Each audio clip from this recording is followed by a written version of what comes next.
Hello, Aries! Alright, so this is your new moon news section from Tuesday, May 15th to Wednesday, June 13th.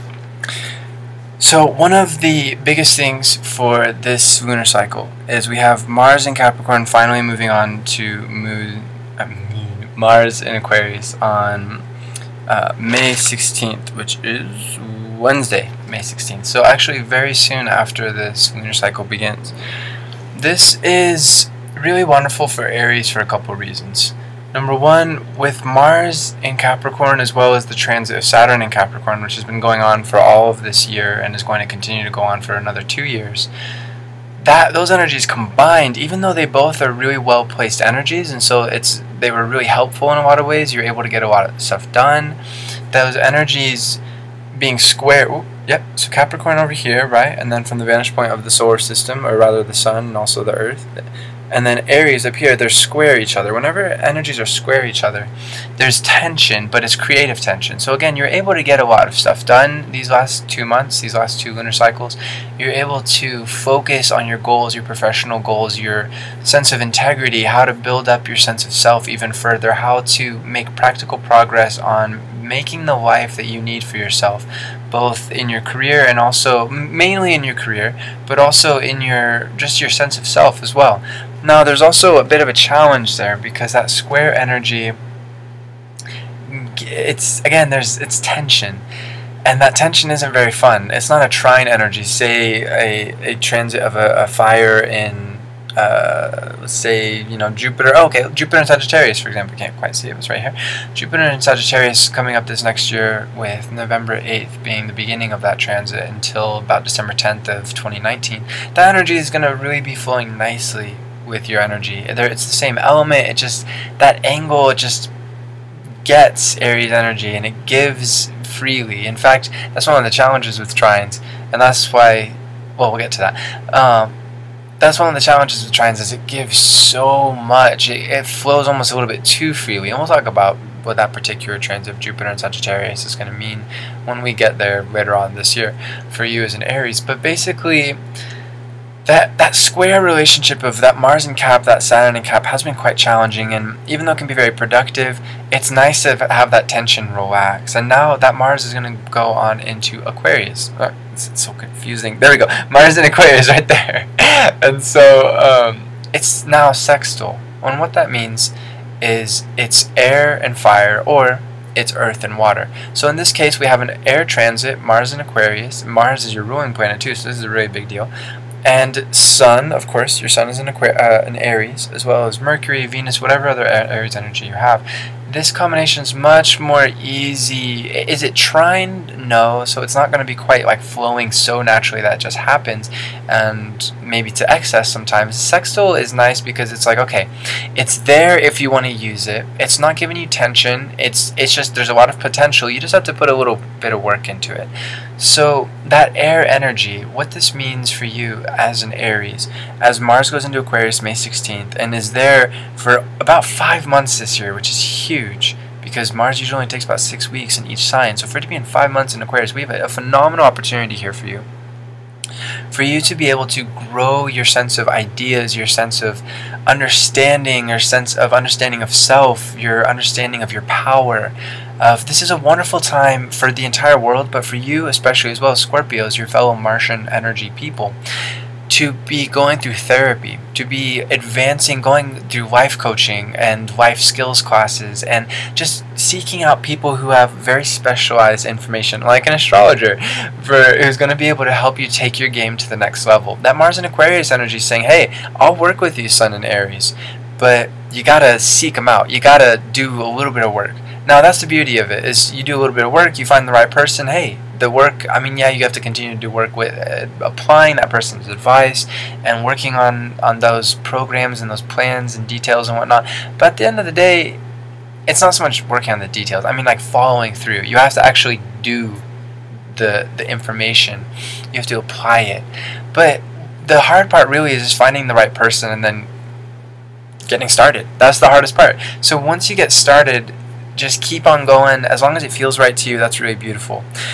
So that's really great. Mars going into Aquarius is a tremendous opportunity for you to take everything to, I mean, not just the next level. The last 2 months have been like, okay, how do I build step by step by step? I'm going to get, you know, and it's much more long term. This energy is like, okay, how do I build step by, whoa, I didn't even know that was possible. Now I'm like a light year ahead. I just jumped on a rocket ship. Holy shit. That's what Mars in Aquarius is offering you. So that's a huge deal.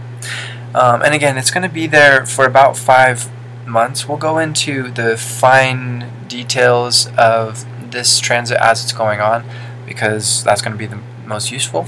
And also there's so much stuff to talk about besides this. But basically, even when Mars is going retrograde, there's going to be a chance to move forward, even if it's not quite as quickly. But that's months in the future, so we'll get to there. One last note, Mars will be going into Capricorn for about a month from August 12th to September 10th. So when it does go retrograde into Cap, it is going to be building on the last 2 months. So if you just finished a project, or it's not quite finished, or your skills aren't quite where you wanted them to get to, or your goals, or whatever it is that's not quite done for the last 2 months, or on another hand, if there's stuff that you want to take even further, then from August 12th to September 10th, you're going to have that chance. But for now, it's time to move forward, focus on new endeavors, focusing more on, instead of goals with career and money and power and status in society, it's more about goals of the mind, of taking our understanding to the next level, our social connections to the next level, having really wonderful time with friends or new friends who can teach us beautiful things. So that's the biggest transit to look out for you as an Aries for this next lunar cycle. But another thing is Taurus. So we have a Sun in Taurus, which is moving on into Gemini on Sunday, May 20th. This too is sextile, but on the other side. So here we have Aries, Mars in Aquarius, Gemini over here, my sign. And so that energy, like I was saying, is sextile, it's air.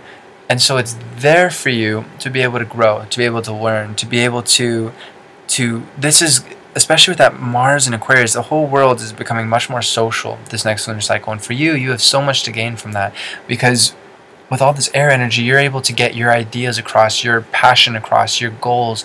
You're able to make things move, and you're able to convince other people to help you, or to persuade them to invest in your project, or invest in yourself, or whatever it is, or just to have fun.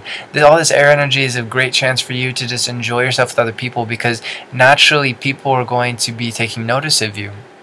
Now, of course, you're an Aries, so they're always taking notice. But excuse me. But all this air energy is very much, people are more extroverted at this time. So right now, right at the making of this video and until Sunday, May 20th, there's Taurus energy. It's much more introverted, much more focused, and that's beautiful. We have, every energy is essential. But for an Aries, this time is a little bit not as exciting as a Gemini transit. Is it important for being able to focus? Yes. To be able to stay cool, stay calm? Yes, absolutely. To work on finances, to work on stabilizing things? Yes. And that is a good note, is especially for, yeah, especially, well, okay, so, sorry, I'm just looking at so many Gemini transits. We have Venus in Gemini going into Venus in Cancer Saturday, May 19th. And then we have Mercury in Taurus going into Mercury in Gemini Tuesday, May 29th. So what this means basically is, especially from more like the Gemini Sun transit, May 20th to the 29th. No, I'm sorry. From May 29th to later June, basically the end of Gemini transit, it's good to not get too carried away, because we're going to have Sun and Mercury in Gemini. Up until that point, we have that Venus in Gemini up until the Sun. Okay, a lot of information. Sorry, let me declutter this. Okay, so basically, until May 19th, communication with others is going to, especially loved ones, is going to be pronounced. It's going to give you the opportunity to network.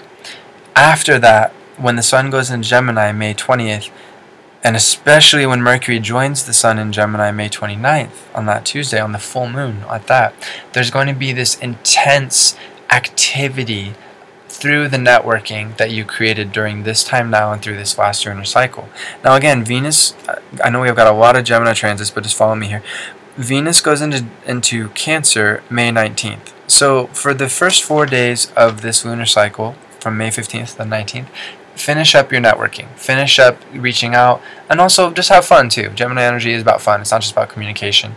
and ideas. It's also about laughing and being funny and clever and all that stuff. But seen from a business perspective, or even from an interpersonal perspective, wrap up your networking, focus on who you want to partner with from May 19th onwards, that Venus and Cancer energy, compelling you to be a little bit more family-oriented, to be a little bit more like, okay, who is my people? Who is my company? We're focusing on business a lot because of that Mars and that Saturn and Capricorn energy. For the next 2 years, Saturn and Capricorn is saying for you as an Aries, hey, work, figure out what you want to do. Now, don't worry, you don't have to figure it all out. None of us ever do. It's a matter of all of us being a work in progress and just progressing one step at a time through the days, through the months, through the years. Through the decades, through the lifetimes. Okay, anyways, but through the eternities. But this is going to be a time, it's ironic because all this Gemini energy is going to go scatter, but the Venus and Cancer energy is going, and focus. Where is my family? Where is my support network? That's something that's really important. And if you find yourself without a support network at this time, then it's going to be important to start fostering that and developing that. Reaching out to family, especially as an Aries. You know, I know that energy is all about, I can do it alone, but that's why Cancer energy is really good to incorporate as an Aries, because it is also square. Here we have Capricorn and Cancer. They're square your Aries energy. And so there's a lot to learn from them. We all can learn from our square energies. And so that's what's really good to keep in mind during this time. Have fun, talk, listen, but keep in mind who your real family is and be around them. Don't be around people who flatter you. That's going to be key, because a lot of people at this time, even if they don't usually have a lot of Gemini or Sagittarius, the partner sign of that energy, they're going to have a lot of flattering skills at their disposal. So listen to your gut instinct and don't be distracted by shiny things. Trust me. Trust me. That's Gemini wisdom. And I guess a bit of Cancer as well. Yeah, especially with the full moon being May 29th and Mercury going into Gemini that day, there is going to be a lot of intense chatter of people saying things they haven't really thought through or don't really mean. It's good to avoid that. It's good to think through what you're saying, especially as these Gemini transits move on throughout June until late June. And besides that, yeah, I would say be patient until May 29th. Your mind is going to catch up with how fast everything else is vibrating, because the sun will be in Gemini for 9 days before Mercury joins it there. So just be patient, stay focused on what you have to get done, and that's going to really help you. Otherwise, you'll get hit with fines or restrictions of some kind, because Saturn is saying, hey, other stuff's going on, it's fun, but stay focused. So that's something to keep in mind, all for this year and next year. Even when Jupiter goes into Sag, Saturn will be saying, stay focused, Aries, stay focused. So something to keep in mind. The last thing is Uranus is now in Taurus. It will go back into Aries later on this year for a bit, but this is a really wonderful thing for you, because as much as Aries loves to move forward, Uranus being in your sun sign is intense as fuck, and it's just like, it's almost like, okay, how much further, how many rocket ships can I get on and go into a brand new space of thought, new galaxy? It's gonna be nice that Uranus is largely moved on into Taurus. Again, it dips back in Aries a bit, but this is the first time Uranus is actually moving into Taurus, so it's a big deal. And what this means is for you, it's time to solidify what you've been learning in the last 8 years, growing, but more stably, more focused, more practical. So we'll get into this over the next 8 years of new moon news, but that's something that's good to keep in mind for now. Infinite love to you, my friend. Namaste.